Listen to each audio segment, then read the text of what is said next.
ఇలా రాష్ట్ర ప్రభుత్వం రేవంత్ రెడ్డి దద్దమ్మ ఇలా నువ్వు మా ఎస్ఐ కానిస్టేబుల్ నిరుద్యోగుల బాధలు తెలుసారా నీకు బాబు? ఇలా మేము ఉదయం 4 గంటలకు లేచి పరుగులు తీస్తున్నాం, పగలు పుస్తకాలతో పోరాట చేస్తున్నాం, నైటు ఆశలతో నిద్రపోతున్నాం. మీరేం చేస్తుర్రా? ఇలా ఖాళీగా ఉన్న పోస్టులు నోటిఫికేషన్ విడుదల చేయరంటే 18,000 పోస్టులు ఖాళీ ఉన్న ఎస్ఐ కానిస్టేబుల్ సంబంధించినవి. దానికి ఇంతవరకు దిక్కు లేదు, దివాన లేదు.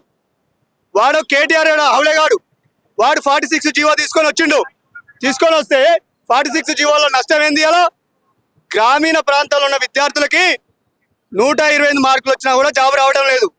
ఇలా హైదరాబాద్ జిల్లాలో 80 మార్కులు వస్తే జాబ్ వస్తుంది.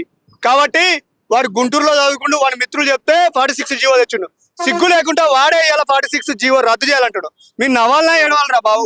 నువ్వే చేస్తావు, నువ్వే రద్దు చేయాలంటావారా? వీడు ఒకటి అవలేగా రేవంత్ రెడ్డి, నువ్వు ఏం అనుకున్నావు? ఇలా మీరు ప్రభుత్వంలో వచ్చినాక 46 జీవో రద్దు చేస్తాను చేసినా లేదు. ఇలా నువ్వు పోస్టులు అమ్ముకున్నావు, గ్రూప్ 1 పోస్టులు. వాడు క్వశ్చన్ పేపర్లు అమ్ముకుంటు కేటీఆర్ గాడు, వీడో జాబులు అమ్ముకుంటు 3 కోట్లకు ఒకటి. కాబట్టి ఇవన్నీ మార్పు రావాలి. అదేవిధంగా ఇలా పోలీస్ బోర్డు చైర్మన్ ఓడాడు ఆంధ్రోడు, వానికి ఏం సంబంధం? వాడిని వెంటనే తొలగించాలి.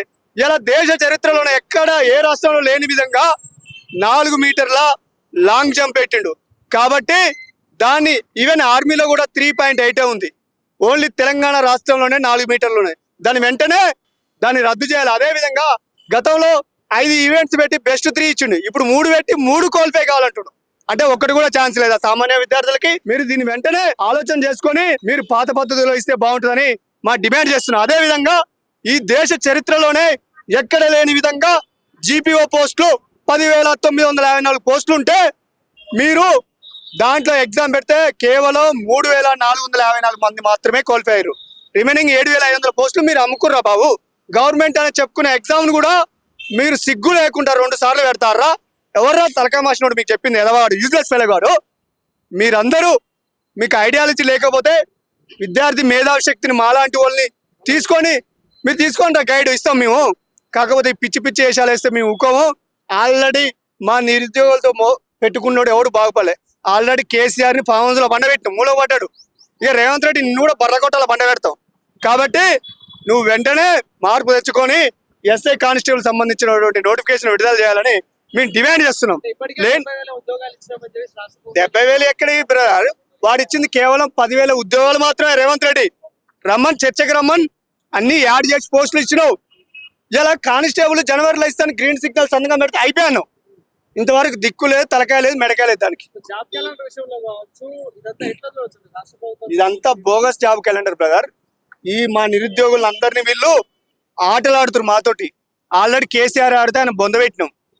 ఇక కాంగ్రెస్ రేవంత్ రెడ్డిని కూడా బొంద పెడతాం. కాబట్టి ఎవరితో పెట్టుకున్నా మాతో పెట్టుకోకు. టీఆర్వీఎస్ ఆధ్వర్యంలో మేము చేస్తున్నాం, మాతో పెట్టుకోకు. నిజమైన నిరుద్యోగులు ఎవరు రోడ్డు ఎక్కట్లేదు, వీళ్ళంతా కావాలని రాజకీయ పార్టీ కోసమే ప్రేరేపిస్తా ఉన్నారని చెప్పేసి మాట్లాడుతున్నారు. ఓకే, ఒక్క నిమిషం. ఇవాళ జాబ్స్ ఉంటే మేము రోడ్డుకి ఎందుకు ఎక్కుతాం? మాకేమన్నా దూలా? మాకు నోటిఫికేషన్ ఇరా బావా అని మేము రోడ్ల మీదకి వస్తున్నాం. సిగ్గుండాలి కదా నీకేమి అవగాహన ఉంది ఈ రాష్ట్రం మీద? ఇక్కడ తెలంగాణలో ఏం పొడిచి పీకినవని ఇక్కడ పోయి కేరళ పోయి ప్రచారం చేస్తున్నావు రేవంత్ రెడ్డి. అన్న ఆలోచన ఉందా నీకు? మైండ్ ఉందా? వీళ్ళిద్దరిని మేము త్వరలో ఆల్రెడీ కేసీఆర్ని బొందబెట్టినాం, తర్వాత రేవంత్ రెడ్డిని కూడా బొంద పెడతాను మేము డిమాండ్ చేస్తున్నాం. టీఆర్వీఎస్ ఆధ్వర్యంలోని మేము చాలా పెద్ద ఎత్తున కూడా మేము ముట్టడి చేస్తాం. మా కార్యనిర్వచనం చాలా పెద్దగా ఉంటుంది. ఇక మేము చూసుకుంటాం, ఇక తేడా పీడో తెలుసుకుంటాం. ప్రధానంగా చూసుకుంటే తెలంగాణ రాష్ట్రంలో 18,992 పోస్టులు ఖాళీగా ఉన్నాయి, డీజీపీ చెప్పడం జరిగింది. సో అదేవిధంగా తెలంగాణ రాష్ట్రంలో కొన్ని వేల మంది విద్యార్థులు ఈనాడు ప్రిపేర్ అవ్వడం జరుగుతుంది. కాబట్టి వెంటనే నోటిఫికేషన్ విడుదల చేయాలని ప్రధానంగా జియో 46 రద్దు చేయాలి అండ్ వెంటనే నోటిఫికేషన్ విడుదల చేయాలని ప్రధానంగా డిమాండ్ చేస్తున్నాం శ్రీ యనమల రేవంత్ రెడ్డి గారిని.